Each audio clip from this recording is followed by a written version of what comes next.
All right, let's do this.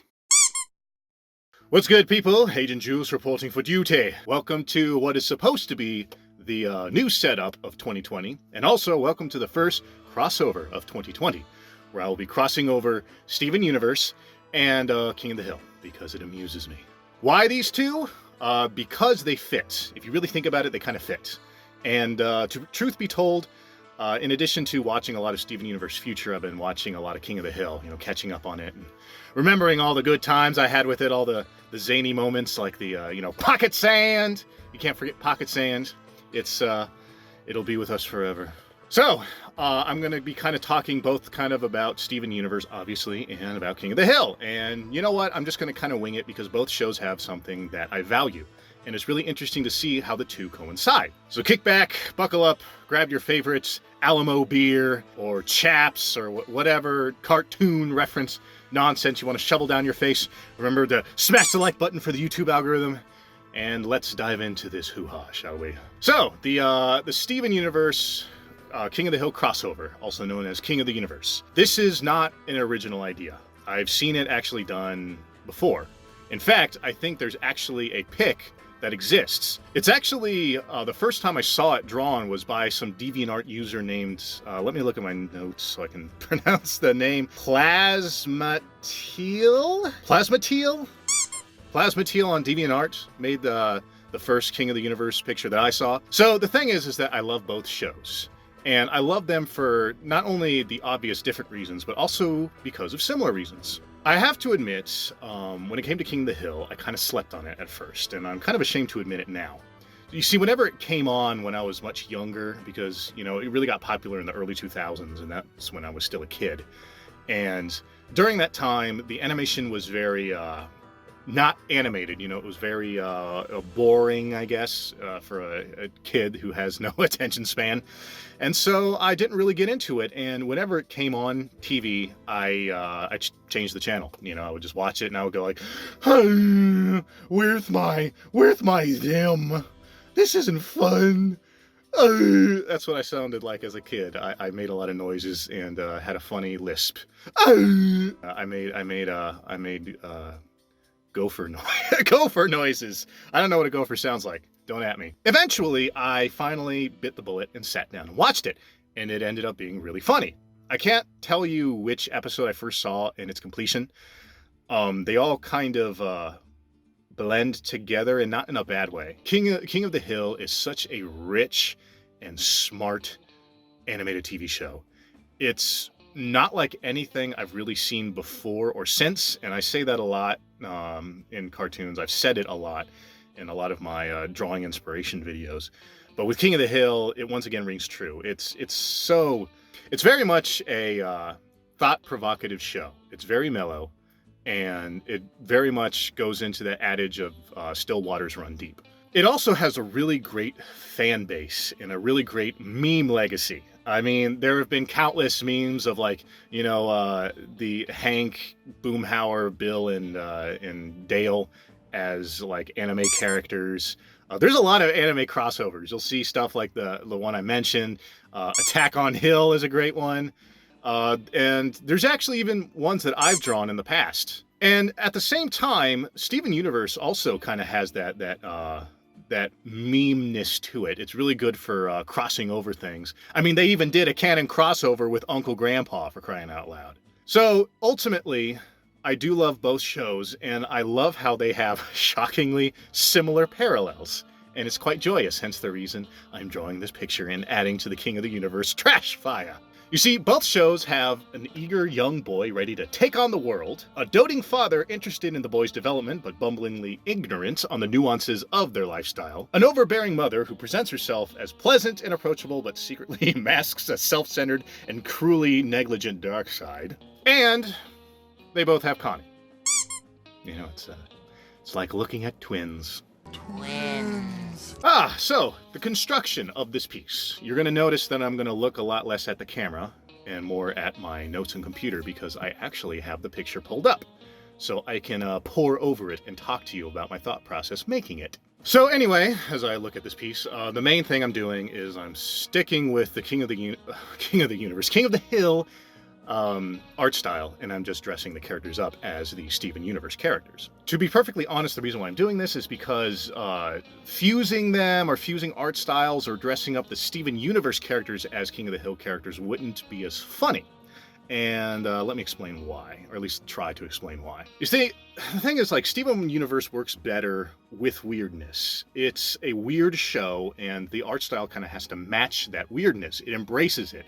It's something that you're supposed to ignore. You're supposed to see a pink lady with a gemstone sticking out of her butt cheek or something, summoning a weapon or doing magic tricks, and you're supposed to, as a random citizen on Beach City, you're supposed to just look at that and go, okay, and just walk away. And then the other thing is, like, thinking about it, if you dressed up, for example, the Steven Universe characters as the King of the Hill characters, it would read as cosplay because, you know, Steven Universe is privy to that nonsense. Like, you could totally see the characters cosplay. In fact, they might have, and I'm too lazy to dig it up to prove it otherwise, but I'm going to say they probably do.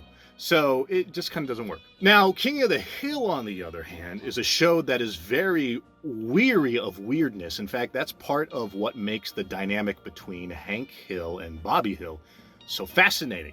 Because Bobby is more of this thespian, artsy-fartsy kind of guy, and of course, you know, Hank is very prim and proper and straightforward. And so any kind of deviation from the norm is seen as a shock. I mean, like, can you imagine, for example, you got, you know, Hank Universe, right? Greg Hank, all, you know, he's just sitting there with his beer, and he's all like car wash and car wash accessories, you know, just trying to live a normal life. And, you know, Bobby Universe doing his thing, you know, going out with Jem's powers and all that. So Bobby with powers now. So imagine how much nuttier that's going to be. And then, of course, you got Con, who's like Connie's dad. So he's like a security guard and stuff. And he walks up and he goes like, Greg Universe, you keep your creepy gemstone hillbilly son away from my daughter. Oh, my God. Can you imagine Hank walking in on the Stevani fusion for the first time? What would the Stevani fusion be? I guess, like, what, Bob Bonnie, I guess? You know, Bob Bonnie, right? Bob Bonnie. That's funny.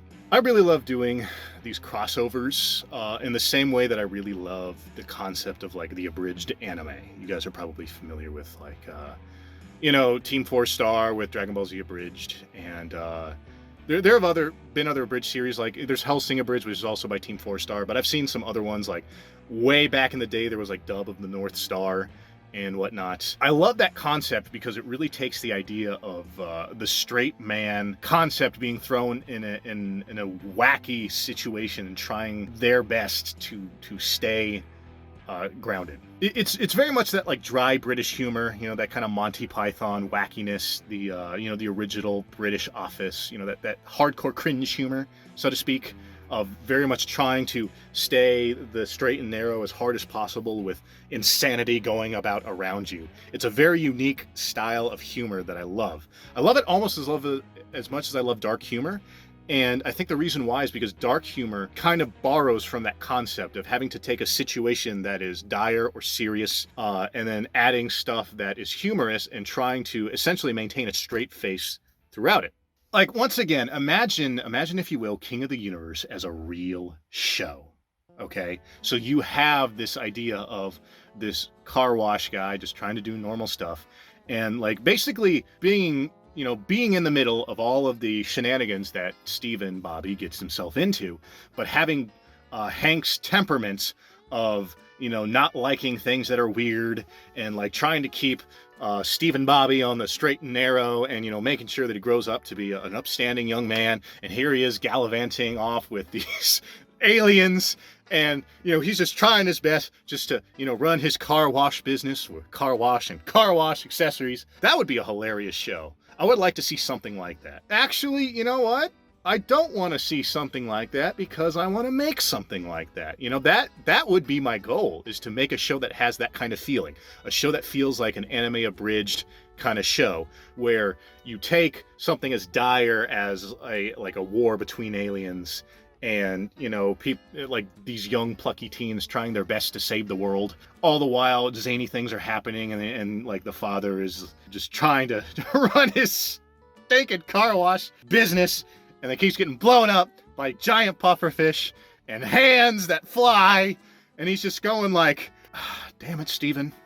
You know, ultimately, I have eclectic tastes, and I like things that cross over. You know, it's like the concept of like, imagine like Game of Thrones, but I guess a little less cringy. But you know, sometimes the cringe is unavoidable, and I guess that's a good thing if you kind of lean into it and recognize it. You can't be afraid of things being quote unquote, you know, cringy, because it'll stop you from making something that could be truly just magical.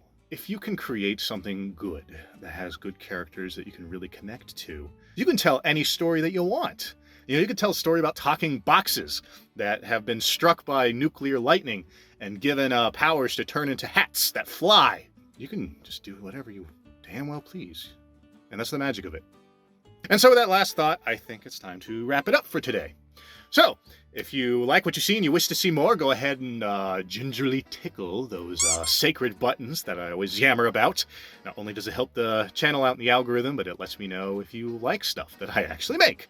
Also, you know, feel free to comment below, let me know what you think. I always like to hear from you. If you have any suggestions about what you'd like to see, I'm always a fan of, you know, having a chat. Also, always remember to share the video too, because we all know that you wanna, and we all know how much you want to spread the madness amongst the world. And of course, if you wish to stalk me elsewhere on the interbuts, go ahead and, you know, hit up the links that I always have in the description box down below. And with all that said, I thank you for spending this time with me. I hope you all stick around. And until next time, dang old man, dibbity dabbity deuces, yabbity dabbity doo. Deuces. I don't know where I was going with that.